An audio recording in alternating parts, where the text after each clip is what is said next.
I think the comparison to other people and to feel normal so that we don't feel weird forces us to sort of lean into the status quo and settle because we so desperately want to be understood by everyone else that we feel like we have to be like everyone else. Gosh, it's heartbreaking for me to watch so many creative people take their weirdness, the thing that makes them unique and different, and set that weirdness aside and to hide it. Because like all the magic that they have to offer the world is not found when they lean into the status quo. It's when they lean into all those things that make them feel super weird. Hello, beautiful creative people, and welcome to the Keep Creating podcast presented by Soundstripe, a podcast created by creators for creators. Every episode, we seek out successful creatives who dedicate their lives to pursuing a creative trade or career. We ask them some questions and soak in all the truth their stories seep. Also, we can package it up and provide more creatives like you the inspiration, education, and tools to grow in your own unique pursuit to keep creating. I'm Joel Porter, and I'm excited for the opportunity to host this show and dialogue with our guests about what creativity looks like in their lives. So, without any more delay, thanks so much for listening, and let's get started.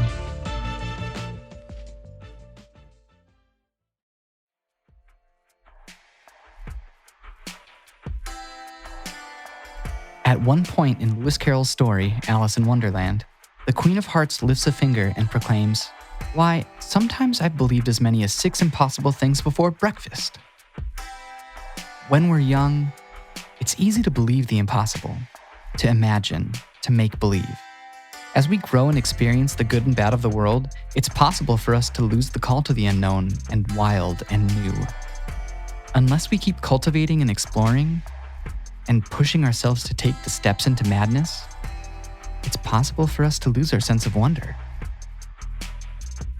While most people know Harris III as an award-winning illusionist, in the last few years, his career has exploded into becoming a sought-out keynote speaker, storyteller, and event curator. Harris's greatest strength as a communicator is often found in his unique form of storytelling. His work has taken him to thousands of stages around the world. Harris is also the founder of Story, the nation's premier conference for creators and storytellers. And through Story, he's partnered with companies like Disney, DreamWorks, Pixar, Nike, YouTube, Nat Geo, and even NASA's Jet Propulsion Laboratories to help him awaken a childlike wonder, imagination, and curiosity in people again. And Harris does it in a way that only somebody who believes in real magic can. I am sitting here with Harris III. Harris, thank you so much for being here today. Man, it's a pleasure. Man, so you tell everybody where you just got back from really quick and what your schedule is, because you are doing us such a favor to be here today. I just got back from India last night. The craziest part, I didn't tell you that part of the story. I was only in India for less than 24 hours. So it was a crazy story. I was supposed to fly there from Vancouver last Friday and went to get on the flight, and there was a mix-up over visas. And so showed him all the documents, and he's like, "Sorry." And I'm like, "What do you mean?" He's like, "I can't even let you on the plane." I was like, "Oh, no." So we scrambled, and that was going into a weekend. So, dude, I won't go into the whole story, but if we had time to explain what I went through for 24 hours trying to get a visa on a weekend into India. Oh, man. To be able to get on a flight 12 hours later. So long, I was going over to do some work with at an event with Microsoft, and I got there maybe like 5 hours before sound check. So, Jeez. Yeah, had to say no to a few college students. Like, "Sorry, I don't have time to answer your questions." Oh, no. Jumped into a car, rushed to the airport, jumped on my plane, flew home. Well, man, we are so happy that you are here today. Today, we're going to talk about creativity. Let's do it. We're going to hear it from Such a simple subject. Such a simple subject, right? Yeah. Well, to start things off, I'll ask the easiest question. Who is Harris III? You're starting with the easy ones. Who am I? Just these deep existential questions. Oh, man. You know, it is funny because it is hard for creative people to answer. I've noticed even when you ask people, "What do you do?" I think creative people really struggle to answer that question. And I think especially in America, we have a tendency to tie our identity to our work, and as if who we are is determined by what we do. Mm-hmm. But it is often the easiest way to answer the question, right? So, for years, people knew me as a magician or an illusionist.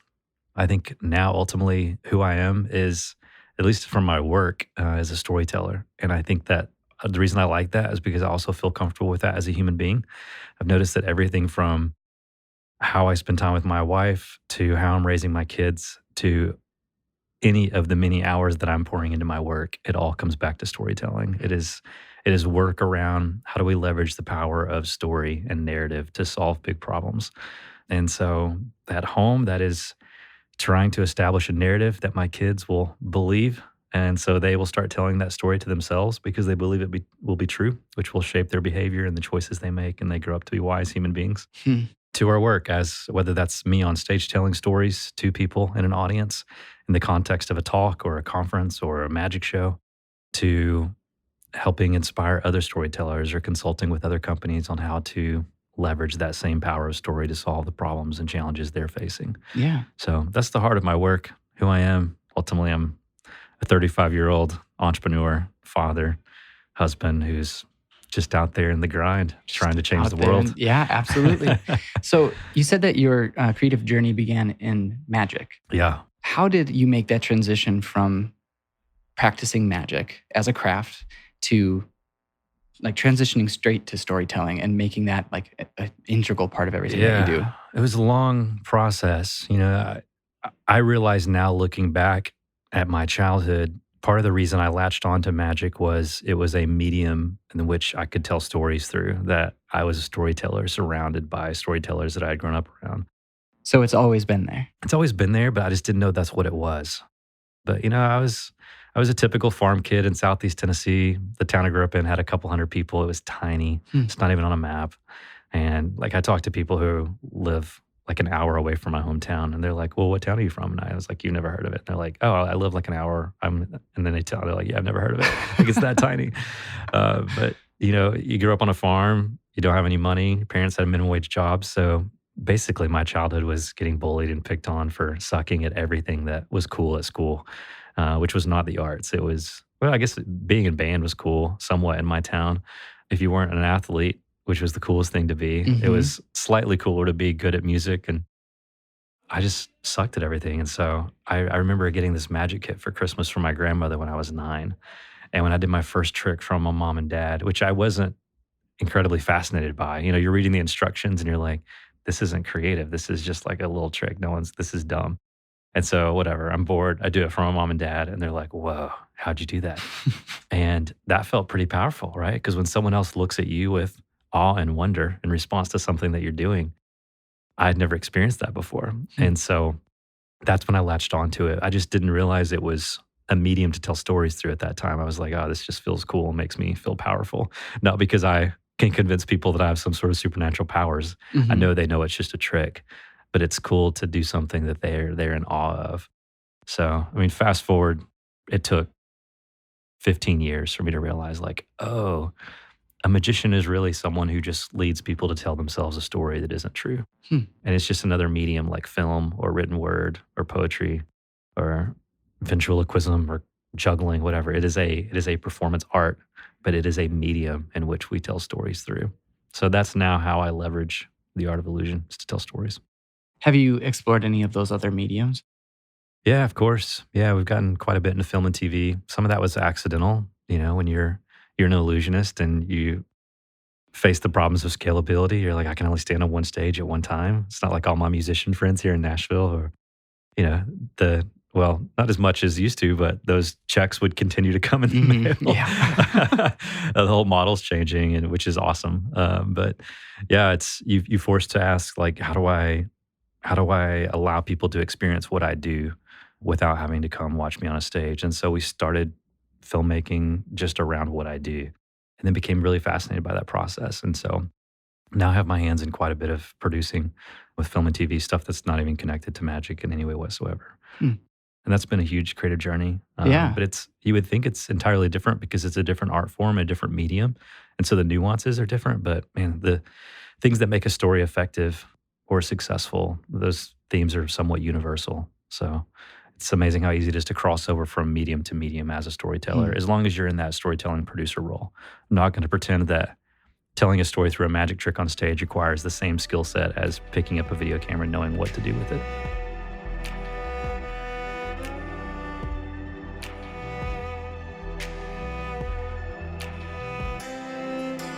Have there, like, as you cross those mediums, have there been some, like, really, really defined moments of struggle or defeat that you've experienced that you'd be willing to share?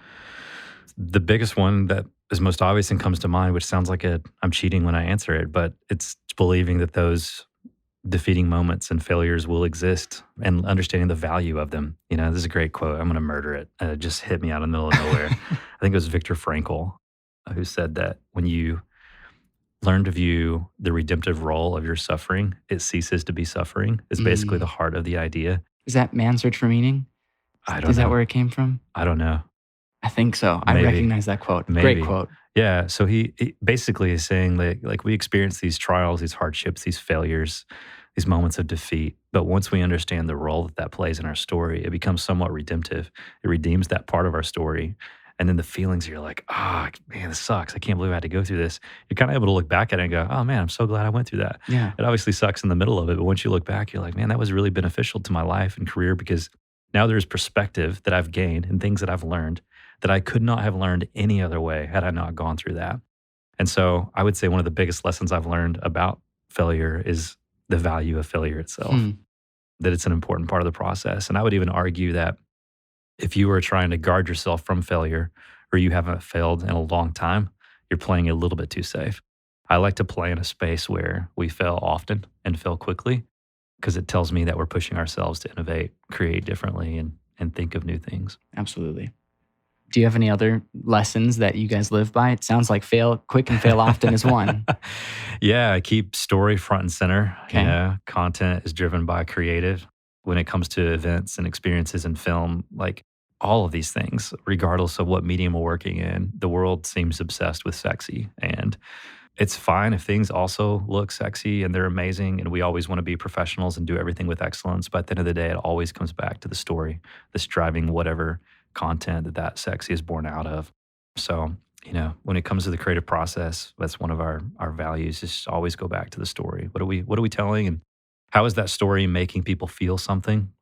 I would say that guides a lot of our work. It's kind of inspired by an old Maya Angelou idea, a famous poet. She said people will always forget what they hear you say. They'll forget what they see you do. But they will never forget how you made them feel. Mhm. I think a lot of people misunderstand that quote or take it out of context, but for us, what that means is they will forget the visual effects of a film, no matter how amazing and expensive and sexy they are, right? There's actually films prove that all the time.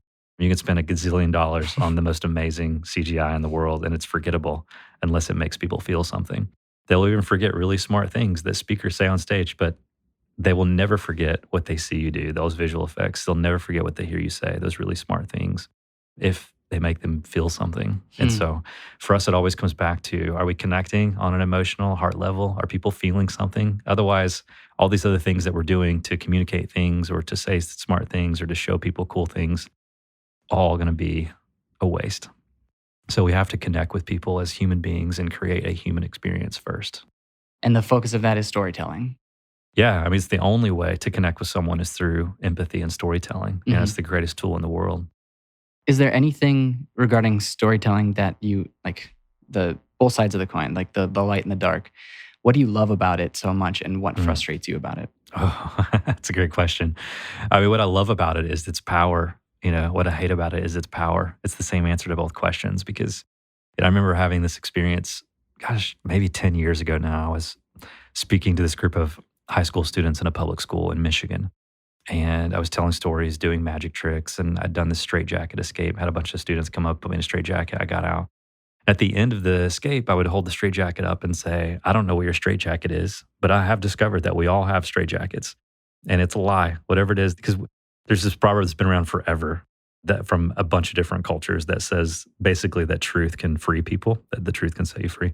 But what I love about that proverb is that it implies that lies kind of trap and entangle us, everything Mhm. from our thinking to the way we live. And so doing this illustration and sharing stories of some of the straitjackets that I've had in my life, trying to tell these students some truth about what they're capable of. I have this girl come up to me and she's like, hey, I've got something for you. She has tears in her eyes. She's like, I got to go to class, but I wanted you to have this. And I'm like, what is it? And I held up my hands and she drops her razor blade into my hand. And after she drops this razor blade, she sort of sheepishly like pulls her hands back and puts them back in her pockets. And I see the scars all up and down her arms. And she's like, that's my straitjacket. I don't want it anymore. You're the first person to ever say things to me like what you said to me. And dude, that shook me up for a long time. And for months and months and months, I thought about this girl, mostly asking myself questions like, why? Why is she doing that? And long story short, through trying to connect the dots, I realized that is the power of story. That in a later conversation with her through Facebook, realized it's because she didn't feel like she measured up. She didn't feel like she was enough. She wasn't surrounded by, a great set of parents who were investing her and telling her that she's beautiful and that she matters. And therefore, a bunch of advertisers who valued her not as a human being, but as an objectified female with money to spend on makeup and the right pair of jeans and the right brands, basically implanted within her this void that she was not who she was capable of being unless she wore those clothes or drove that kind of car or wore that kind of makeup or her waist was a certain size.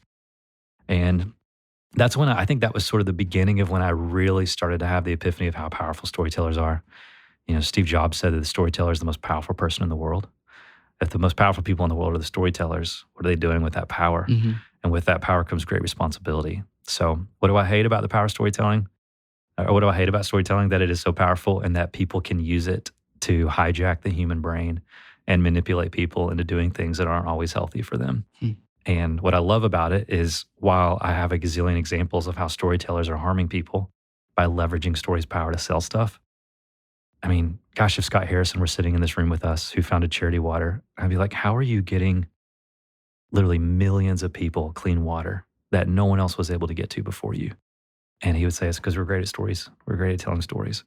So he is quite literally saving lives and changing lives with the power of story. So it is a powerful thing. And that's why I have a love-hate relationship with it. You touched on some really good points there, I think, kind of bringing it back to creativity a little bit. There are a lot of creatives out there who don't feel worthy, who don't feel confident in what they do. Do you have any thoughts on how to, bring Are you yourself sure out those of that people space? exist? I don't think those people are out there. None of them are listening to this right now. Yeah, I mean, it's something we all struggle with, man. And I mean, part of it is that the same reason that, these young girls struggle with not cutting themselves because they feel beautiful. It's still the same root problem. The stat keeps going up and up. Some studies say as many as 10,000 messages, but the average American takes in 4,000 to 5,000 messages a day, 10% of which are like literal direct advertisements. And that's a lot of messages, man, that are saying, you're not enough unless you succeed at this level, or if you look like this, or if you drive this kind of car. Mm-hmm. And so even as creative people, I think we struggle with this idea of comparison. I think it was Eleanor Roosevelt. It's been contributed to so many people who said that comparison is the thief of joy.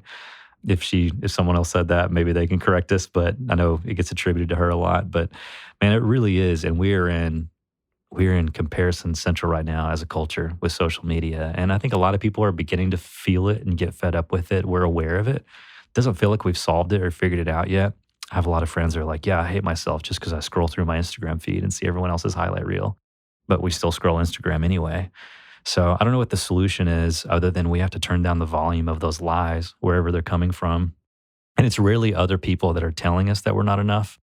It's more of a general narrative that gets introduced into the culture where we begin to lie to ourselves and tell ourselves that we're not enough. And so we've got to turn the volume down of those lies, turn the volume up on the truth. And if the liar is yourself because you're lying to yourself and telling yourself that you don't have what it takes, then somehow you've got to replace that narrative with some sort of voice of truth. So to surround yourself with community and friends and listen to podcasts on a regular basis, other people like this one. I love what you guys are doing because you're trying to invest in the lives of other creative people and say, like, hey, we believe in what you're doing. It matters. It's making a difference. And yeah, I mean, everyone listening to this is a storyteller. And if they're a person who considers themselves creative, they're even more of a storyteller. And I agree with Steve Jobs. If you're listening to this, you are one of the most powerful people in the world. And so to understand that power is also to understand the incredible responsibility you have to steward that talent, that gift, that vision that you have been given, wherever you believe that it came from, whether it was just the universe dropping it out of the sky into your mind. You have been given this thing that has at least triggered enough curiosity for you to listen to a podcast about creativity. So if you're listening to this and you have that thing, to start stewarding it and to, man, be responsible with it. And so put it out into the world and be willing to take the risk. And then surround yourself with people who will encourage you along the way. Hey friends, I just wanted to take a brief moment to talk about the music featured in this podcast because I'd be remiss if I didn't plug the amazing artists and the music featured on our show. Right now, you can stream and license every track featured in this episode at soundstripe.com. Just hit the description to access this episode's playlist and create away.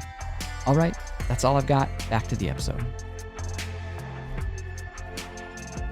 Man, so that's exactly what we as creatives always need to hear. I feel we need that reinforcement. But what are some of the practices or habits or tools that you use in order to steward that responsibility? Yeah, I mean, it's a balance, right? I think of, inspiration and action. The conference we run is in a space that is very much about inspiration. And it's important to understand that inspiration doesn't just come from the things that you look at. Like, I think a lot of people are like, oh, I don't need to go be in the room with other storytellers or creative people because I can just like watch some YouTube videos or watch a couple TED Talks and get inspired. But there's something about the inspiration of being a part of a community or a tribe, a sense of belonging that you get from understanding that, oh, wow, there are other people like me out there in the world that are struggling and trying. And look, man, like I get to interact with some of the most successful storytellers in the world. And he wouldn't mind me saying this, Don Hahn, who was the producer of The Lion King and Beauty and the Beast. And my cell phone rang one day about a year and a half ago. He's like, hey, is this Harris? And I was like, yeah. And he goes, my name's Don Hahn. I've made some movies. And I'm like, yeah, bro, like some of the biggest movies of my childhood. I know who you are. Like if you look at the top 10 films that have grossed, around the world, like Lion King's still up in the top 10. Like that's crazy after all these years. So like, yes, I know who you are. And he's like, I'm not looking for anything. I just keep hearing about this story thing that you're building in Nashville. And like, I just want to be a part of it. And so long story short, I'm like, I'd love for you. Why don't you come give a talk and share some of your experience? And even Don at that season of his career, approaching 60 or even maybe already in his 60s, I'm not sure, at that point responds to me by saying, I don't know if I have anything to say. Wow. I don't know if I have anything that's worthy to share or pass along to the people. And I mean, obviously he does. Mm-hmm. And obviously he did. And everyone is obsessed with him and can't get enough. And we're all learning from him. And he's blowing our minds with his creativity and insights. But it's just a good reminder that the people who are out there listening, that are looking at the people at the top going, I just wish I had their courage, or I wish I had their willingness to just go for it. Or that is all it is. It is a willingness to just go for it. And now because I have the opportunity to text these people for advice sometimes, a lot of times they respond by saying, I don't know. I'm like you. I was just figuring out as I go. There's not a blueprint. There's not a plan that you just fill in the blank. That's what creativity is just figuring it out as you go.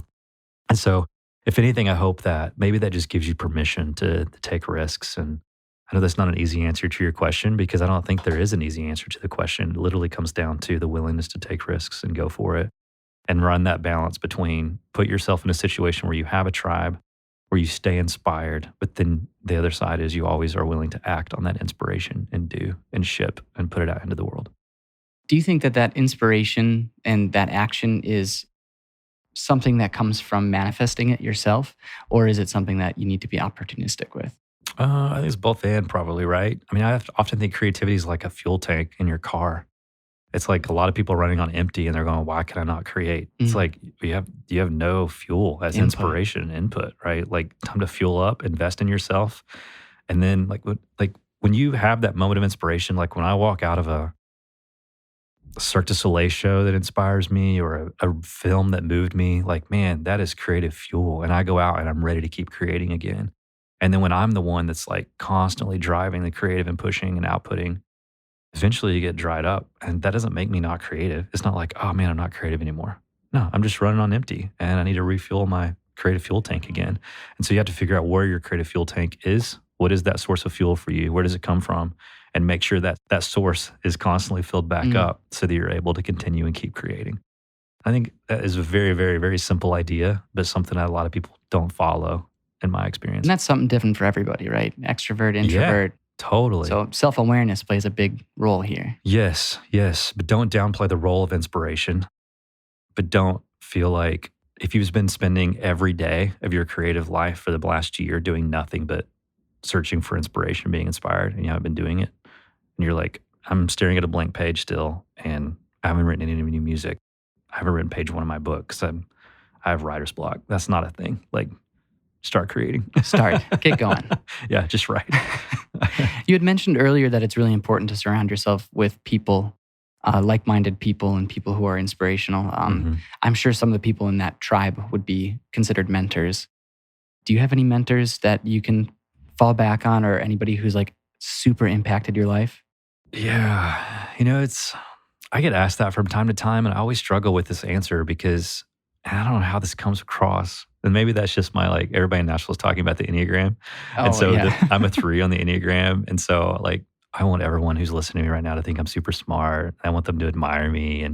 And so when I don't have a good answer to a question, I'm just like, oh no, this is the part where they find out that I'm stupid. Like I don't know what I'm talking about. And so,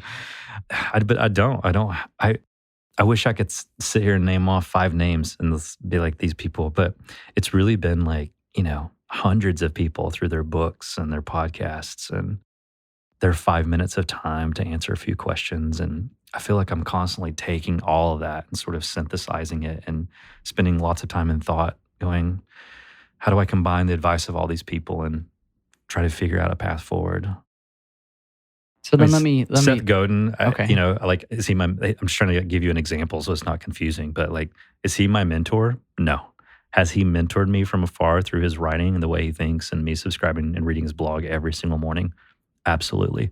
So I have mentors like Seth Godin. Could I be like, oh, my mentor, Seth? No. Like, I don't have a personal relationship with him. I just have the chance to read his books and interact with him every now and then at an event or two for a few minutes. Right. So, I mean, a mentor is not necessary. I mean, it depends on how, our mentor is necessary. Yes. How do we define mentor? That becomes a really complex question, I think. But I will say, dude, this is something I've been struggling with because even now, as we talk about it, when I have this conversation around mentorship, I always feel that void of like, it's something that's missing from my life. And I think my life's been so crazy these last few years. My schedule's been difficult to maintain that I haven't carved out the intentional time to go to someone and sit down and say, will you mentor me? Will you be my mentor? And I feel like that's something that I probably need. Do you consider yourself a mentor? I mean, if we define mentor the way that I define Seth Godin, I'm sure there's people that email me every now and then and continue to ask for advice. My idea of what I think of when I hear the word mentor, of sitting down with someone on a regular basis for coffee or something, an ongoing relationship that's intentionally motivated by growth. My kids, I guess. Yeah. Yeah, but I feel that need too. But I feel like I'm figuring all this out as I go. Yeah. So people ask me for advice sometimes, like, unless they have a really specific question, generic advice is so hard. It's like, I don't know what to tell you, I hear you.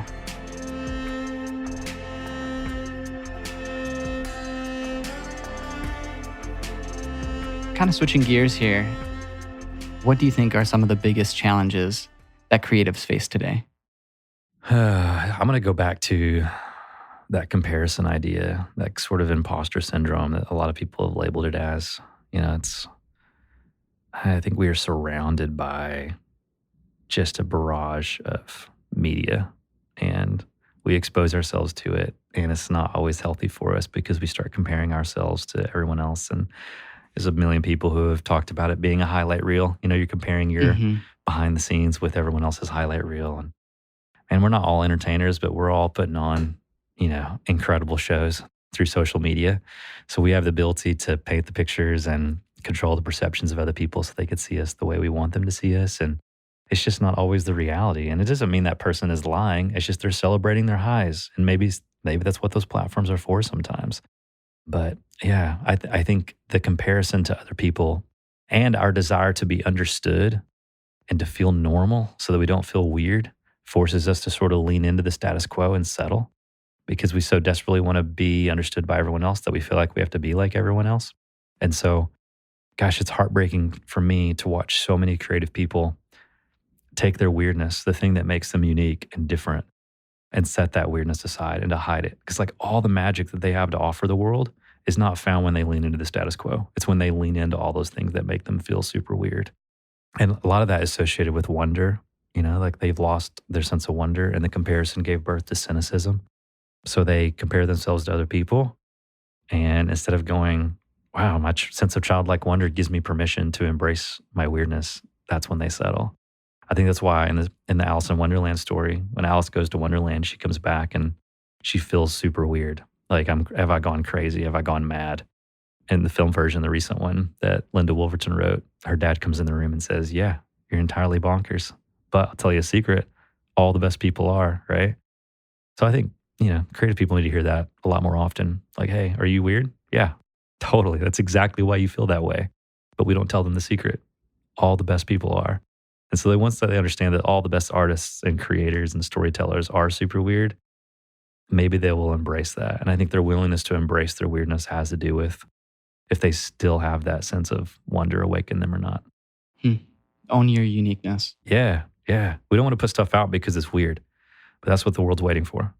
My friend CJ says, in a sea of same, weird wins. And in a social media driven culture, log on to any social media network, it is a sea of same. And the sea of same exists because of that pressure that we feel to adapt to the status quo. So I say embrace your weird. I love it.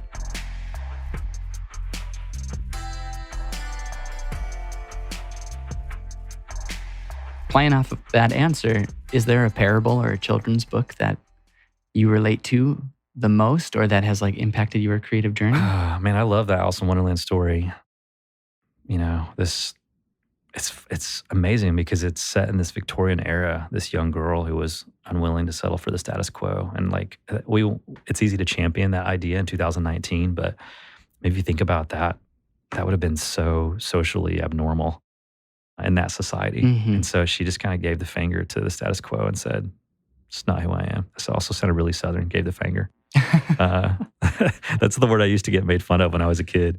I had this line in my show where I said, I want to introduce you to my 10 magical assistants, my fingers and thumbs. And I would just hold my hands up and kids would come up going, hey, nice fingers. So sometimes I get that I slip an A into the word finger instead of an I. Oh, I'm from the North, so it's long O's and E's instead of A's when you say grocery bag. Yeah. But I love that she was willing to just go I understand that this is who you people want me to be, but this is who I am. And so I'm not going to change that. Same thing. This is one of my son's favorite children's books when he was a kid. Well, he's still a kid, but when he was a toddler, he's kind of grown out of it now. It was called The Little Blue Truck. And it's this little blue truck that no one gave any attention to because he was basically the weirdo. All his friends bullied him for being little and boring and whatever. And so he would drive through the countryside but he was always kind to all the animals and stuff. And then this big truck that's like, get out of my way, little blue truck, and the big truck eventually gets stuck in the mud. And he's like, help, help. And of course, all the animals are like, no way, man. You're constantly making fun of us. And this little blue truck who had been bullied by this big truck comes up and is trying to push him, but can't do it on his own. And so then all these animals come out to help, but they help the little truck because he's helping the big truck. And then all the animals jump in the back of the truck and move on. And it sounds so silly to talk about these little children's stories, but man, what a beautiful picture of the creative life, to take parts of yourself that feel strange and abnormal. It's just because they're unique, and to realize that's where your magic lies, and to be willing to put it out in the world anyway and just be who you are and make the stuff that you want to make that brings you fulfillment and joy and satisfaction in the creative process. And then to have a community, a sense of belonging of people who are willing to come along and help you and help push when you need to push. Man, that's really cool. So it's the heart of so many children's stories, and there's a reason why. And we all just need to go back to who we were as kids. So if you need to be inspired, maybe go back and read a children's book or two. Get some of that childlike wonder back. Exactly. I love that too. What is a skill that you wish you were extremely proficient at and you're not, but you wish you were? And why do you want that skill? Empathy. That's a really good answer. I wish... It's just popped into my head just now. Usually people are like, oh, I wish I could play the piano like a virtuoso or something, but empathy. When you force me to pick one, if I could name 10, I would say, I wish I could do this, and I wish I could juggle, and I wish I could, all these skill sets that I wish I had that would improve my craft. But man, if I had a skill that would make me a better leader, just what I feel like I'm struggling with right now, because I've been creative my entire life. Leading a team of creative people is very new to me. And man, I suck at empathy so bad. And so I wish that was a skill set that I had. I've gotten better at it over the last 6 to 12 months, but I look back at so many really hard relationships that I've had with coworkers or people that I've hired or even within my own family. And the primary source of the struggle was my inability to empathize. It might not have been the source of the problem. That could have been on them, right? Or both of us. But the lack of resolve and the lack of my ability to pull them up and lead them out of those moments was my like shrug my shoulders and move on, as opposed to just digging in and empathizing and trying to understand their perspective and where they were coming from. So yeah, that's a difficult skill set for my personality type and how I'm wired, but something that I wish I were better at, because it would both make me a better human, a better leader, and it would improve my craft. Because I feel like you can't be an incredible storyteller or a great artist. I just talked about Maya Angelou and the ability to make people feel and how that's at the heart of everything. How can you make people feel something if you don't understand how they feel or can't relate to how they feel, or to go jump in the ditch with them while they're feeling and try to lead them back out of it? Mm-hmm. So stories are powerful at that, at creating these human experiences where people experience empathy, and I need to get better at that for sure. Yeah. I mean, you touched on how that was something that you had struggled with earlier in your career. Is there anything else that if you could go back and tell early Harris, young Harris, hey, this is something you should know? Is there any advice that you give yourself? We've talked about a lot of it. I would say embrace those failures. I would say like, hey, they're coming. You're going to fail next year. And I would be like, no, what? Either I wouldn't have believed it, or I would have instantly been in fear of it. So if I believe you because you have some sort of crystal ball and you're like, next year, you're going to experience the worst failure of your entire life, I would have just quit then. And so I think part of the reason we don't have crystal balls is because none of us would do what we're doing. None of us would take the risk, because the thing that we want is on the other side of going through uncomfortable seasons, taking risks, experiencing failures and hardships. And if we knew we had to go through those seasons to get to that place where we want, we would change our minds and go, oh, okay, well, if that's what I have to go through, I don't want that anymore. And none of us would ever do anything. We would just sit complacent, which is where a lot of people are, unfortunately, because of the failure of their past. So I would say, I guess, tell me the failures are coming, but somehow prepare me and help me have the wisdom to understand the value of those failures, so that once I gain the perspective that I could have only gained through them, that I'll be able to look back and go, oh, I can only get to where I'm going because of where I've been. And that everything I do prepares me for the next thing that I do. So I wish someone would have told me that sooner. I kind of grew up in a world of encouragers and yes people, that love to tell me how awesome I was. But it was really hard and maybe I'm partly responsible for that because I hate criticism. So, to surround yourself with people that are willing to warn you with the dose of encouragement, like, hey, this next season is about to suck, but I promise you the season that's on the other side is going to be incredible only as a result because of the thing you're about to go through. I wish I had more people in my life that would have told me that. It's going to be worth it. Yeah, as my friend Brad Montague says, keep making anyway. Just keep making anyway. It's going to be hard. Of course it's hard. It's art. Keep making anyway. What do you mean you failed? Of course you're going to fail. You're trying to do stuff that's really hard. Keep making anyway. Right. What do you mean they hated it and you got criticism online and someone made fun of you? Of course you did. You're an artist. You're a weirdo. All the best people are. Keep making anyway.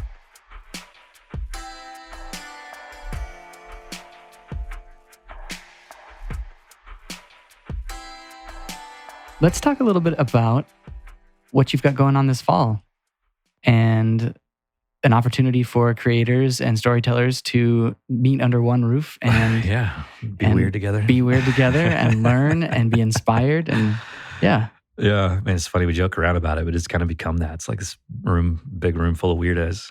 And so many of them are from these massive companies where they feel like the weirdo in their company.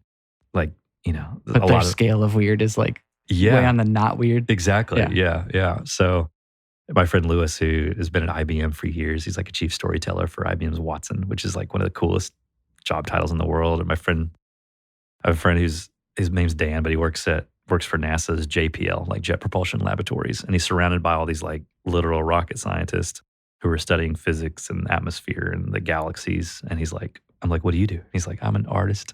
And so he's got this little team of like, I don't know how many people, a dozen or less people in this little trailer on JPL's campus.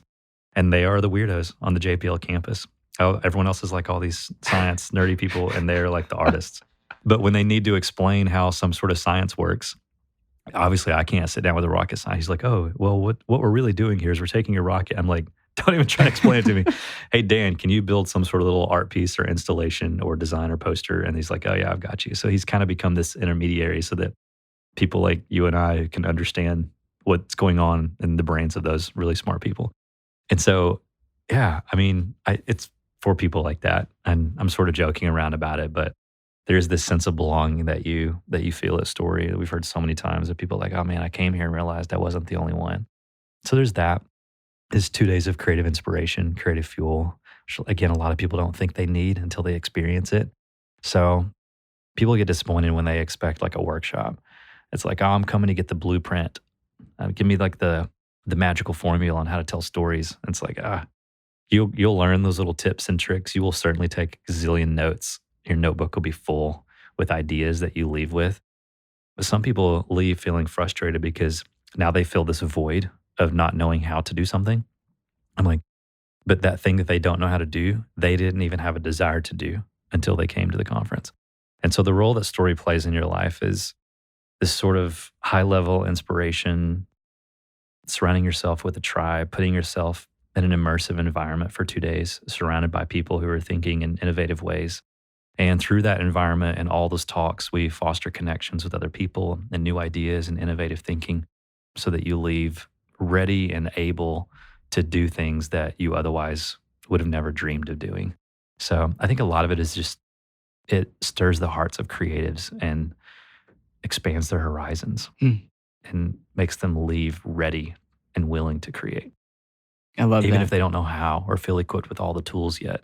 Yeah, we at Soundstripe had the opportunity to go last year, and I don't think that there was a member on the team who wasn't inspired at some presentation or speaker, or it was incredible. So I encourage all of you, please keep your eyes out for our tickets on sale right now. They are, and we anticipate selling out this year. We sold out back in 2016 and moved to a different venue, so we have a lot more seats now. But we're on year 3 at the Skirmerhorn Symphony Hall, sort of Symphony Center, downtown Nashville. So we anticipate selling out all 1,200 seats, but your tickets are on sale right now, story2019.com. So just head over to the website. Speaker lineup is killer so far this year, and we've just gotten started. There's some really mind-blowing announcements we haven't been able to make yet that I'm like crazy excited to tell people about when the time is right. Can't wait to hear them. Yeah. Okay, last question. You do a lot of these, I'm sure. I'm sure you talk with a lot of people. What is one question that you wish podcasters or interviewers would ask you? Oh, gosh.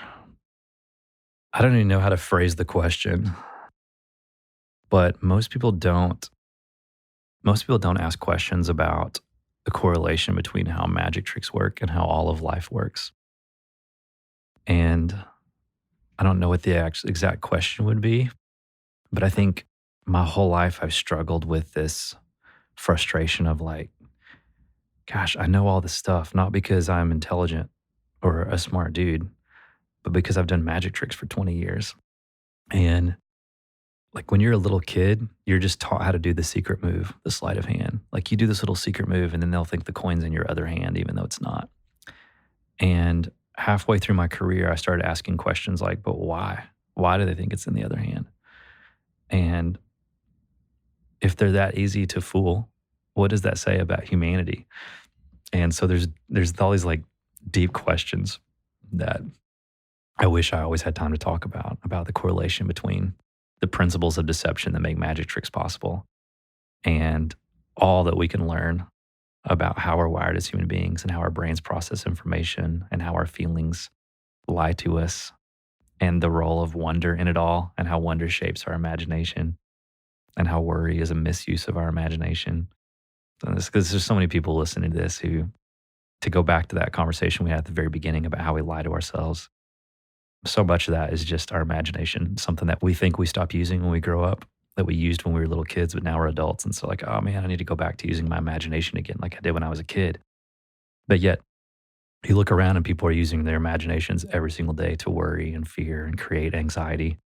But I think that worry is a misuse of your imagination And so if creative people could take all of that creative energy and resources they spend worrying and reinvest it into creating and using their imaginations to dream and to think differently and to making stuff, I think that we would spend less time using our imaginations to lie to ourselves. And so there's so much interesting psychology and neuroscience in there. And no one ever asked me about that stuff because I think magicians exist to trick people, entertain people. So it's like, do a trick for me, circus monkey. Yeah. It's like, no, I actually have some cool things to share every now and then. But that also makes me sound super arrogant, I think. No, not at all. I think that's great. Any final thoughts? Man, embrace wonder. I keep thinking about your question of like, if I could ask you anything, it's like, what is the secret to life? And I would say, awaken your sense of childlike wonder. It is transformative to everything from your creative process to how you lead people, to innovation, to how you think differently, to your personal life. There's nothing that wonder doesn't touch. It is transformative to everything. There's a new study out of UC Berkeley that says that it shifts our physiology, that being in a state of awe and wonder can even help us fight off sickness and disease, decrease chronic inflammation. And so it's a new field of study, but when people hear me talk about wonder 5-10 years ago, they would have been like, oh, it's like Oprah woo-woo time. Like, let's talk about wonder because it makes us feel good. But we're just now starting to realize how connected it is to actual neuroscience and how transformative it can really be. So it's not just feel good woo-woo stuff. It's legit. Is there anything actionable, like little tiny action thing that we can encourage creatives to do right now in order to be in a state of wonder? Yeah, I mean, it's not easy, but it's certainly actionable. And that is to identify what's crushing your wonder. You were born with it. I mean, you were born believing in magic. And then somewhere along the way, you stopped believing and you started thinking that seeing is believing. And so you're like, oh, I'll believe it when I see it. That's your attitude towards so many things in life. But even when scientists partner with magicians to understand the science of our brain and how our 5 senses work, they continue to confirm that seeing is not believing because things aren't always as they seem. We're horrible at determining what is true and real based on what our senses perceive. So confirmation bias is a really real thing, but it's always more accurate that believing is seeing. And that means that sometimes you have to believe in something before you can see it. I mean, standing in front of the mirror and looking at a reflection of yourself and saying, I suck at being creative, I don't have what it takes, I might as well just quit right now. Those things aren't true, but if you believe they're true, it changes the reflection of what you see in yourself in the mirror. Just like if you stand in front of the mirror and believe, man, I do have what it takes and I am worthy of creating. And I believe there are people out there that will resonate with the stuff that I'm making. When you believe that to be true, you see possibility in the mirror.